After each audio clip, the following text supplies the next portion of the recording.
নমস্কার, আপনারা দেখছেন তুহিনার হেলদি রান্না। আজ আমি তৈরি করেছি চিকেন বাটার ফ্রাই। এই ধরনের রেসিপিগুলো আমরা বিয়েবাড়ি বা রেস্টুরেন্টে খেয়ে থাকি, কিন্তু বাড়িতে আমরা খুব একটা বানাই না। কিন্তু এটা বাড়িতে তৈরি করা কোনো ব্যাপারই না, খুবই সহজ এই রেসিপিটা। আর খেতে যে এটা কী ধরনের সুস্বাদু, না খেলে কিন্তু কেউ বুঝতে পারবে না। এইগুলো খেলে একটা দুটোতে কিন্তু মন ভরবে না।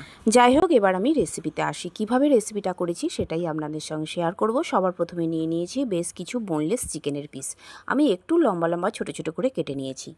এরপর আমি এতে দিয়ে দিলাম স্বাদ মতো নুন, গোলমরিচের গুঁড়ো, হলুদ গুঁড়ো দেওয়ার আগে আমি দিয়ে দিয়েছি আদা বাটা। আমি এখানে রসুন বাটা ব্যবহার করিনি, শুধুমাত্র আদা বাটা দিয়েছি। আর তারপরে দিয়ে দিয়েছি স্বাদ মতো একটুখানি লঙ্কা গুঁড়ো আর ভিনিগারের বদলে লেবু রস বা টক দইও দেওয়া যায়।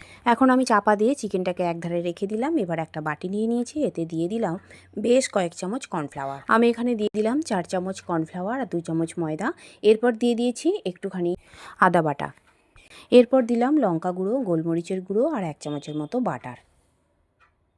বাটারটাকে একটু ময়দার সঙ্গে মেখে নিয়ে আমি এতে দিয়ে দিলাম স্বাদ মতো অল্প একটুখানি নুন।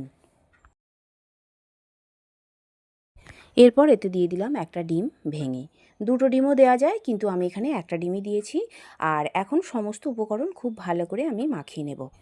আমি একটুখানি এখানে জল দিয়ে দিলাম, কারণ একটা ডিম দিয়ে এটা মাখানো যাচ্ছে না, তাই একটুখানি জল দিয়ে দিলাম। আর এই জলটা দিয়ে ব্যাটারটা খুব সুন্দর করে আমি তৈরি করে নেব। ব্যাটারটাকে একটু ফেটিয়ে নিতে হবে, তবেই কিন্তু খুব সুন্দর হবে। এখন আমার ব্যাটার একদম রেডি। এবার ম্যারিনেট করা চিকেনটা আমি নিয়ে নিলাম। এই চিকেনটাকে মোটামুটি 20 মিনিটের মতো আমি চাপা দিয়ে রেখে দিয়েছিলাম। আর ওইদিকে গ্যাসে আমি একটা কড়া বসিয়ে দিয়েছি, আর তাতে দিয়ে দিয়েছি তেলটা গরম হলে এবার আমি একটা একটা করে চিকেন নেব আর ওই ব্যাটারে ডুবিয়ে তেলে দিয়ে দেব। চিকেনটাকে খুব ভালো করে এপিট ওপিট কোটিং করে নিতে হবে ব্যাটারে। কোটিংটা বেশ মোটা করে হলে এটা খেতে খুব ভালো লাগবে। আর এইদিকে আমি চিকেনটাকে ভালো করে ব্যাটারে ডুবিয়ে আর ওই গরম তেলের মধ্যে একটা একটা করে ছেড়ে দিলাম। এমনভাবে দিতে হবে যেন একটার পর একটা পরপর দেওয়া হয়, যেন কেউ কারো গায়ে না লেগে যায়। আর এই সময় গ্যাসের ফ্লেমটা লো করা থাকবে। আর সব কটা দেওয়া হয়ে যাবার পর আমি গ্যাসের ফ্লেমটা একটু বাড়িয়ে দেব। এখন আমি কিছুক্ষণ অপেক্ষা করার পর আমি একটা একটা করে ওই চিকেনের টুকরোকে আমি উল্টে দেব। এইভাবে বেশ কিছুক্ষণ সময় ধরে উল্টে পাল্টে মিডিয়াম আঁচে আমি এইগুলোকে ভালো করে ভেজে নেব।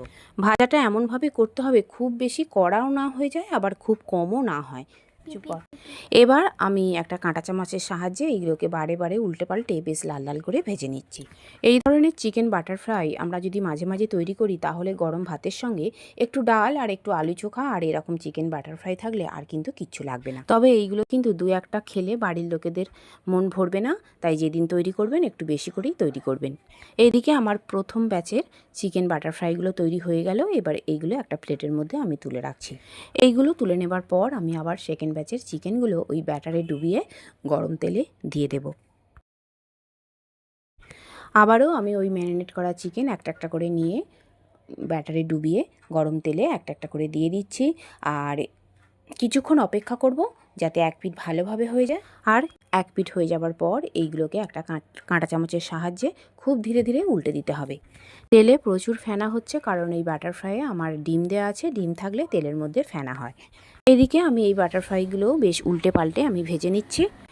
আর বেশ লাল লাল করে ভাজা হয়ে গেলে আমি এইগুলোকে তুলে নেব।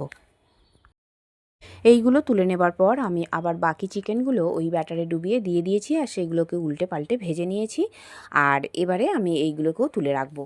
এই বাটার ফ্রাই এত সুস্বাদু খেতে হয় যে একবার যদি বাড়িতে আপনি বানান, তো বাড়ির লোক কিন্তু বারবার আপনাকে তৈরি করতে বলবে। অথচ উপকরণ কিন্তু খুব বেশি লাগে না, সমস্ত উপকরণই আমাদের বাড়ির মধ্যেই থাকে। তাই বাড়ির লোককে খুশি করার জন্য এইরকম বাটার ফ্রাই করা যেতেই পারে।